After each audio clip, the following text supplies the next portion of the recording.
If you look at the records of 1940, you see that for a time in June and July 1940, Churchill was actually willing to accept Hitler's offer. German offer was peace, pull out of France, pull out of Czechoslovakia or Poland while still leaving the German, of course, the disputed areas, leaving him free to invade Russia and the eastern territories. He had no aims against, he had no claims against Britain or the British Empire, although we declared war on him. In fact, he even said by intermediaries that he was willing to assist the British in defending Britain's interests overseas, even against Japan, Russia, and Italy, who were his own allies.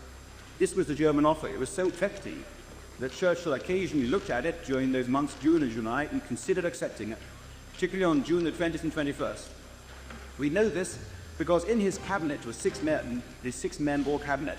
Half the members, 3 of them, wanted peace on wanted those terms. Lord Halifax, Lord Beaver, the great Canadian, and Neville Chamberlain, former Prime Minister. They all wanted to accept Hitler's terms. We had a chance in June, July 1940 to settle our war for nothing. We could have gone out to the war for nothing at all.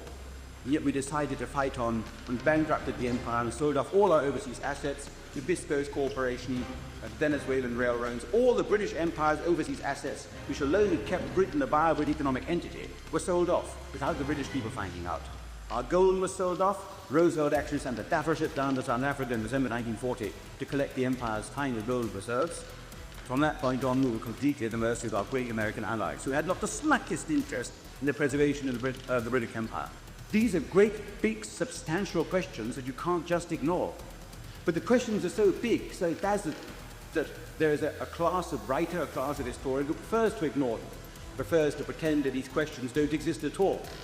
But they do exist. They're the big, logical questions that people don't like to ask because of the awful implications, if I'm right.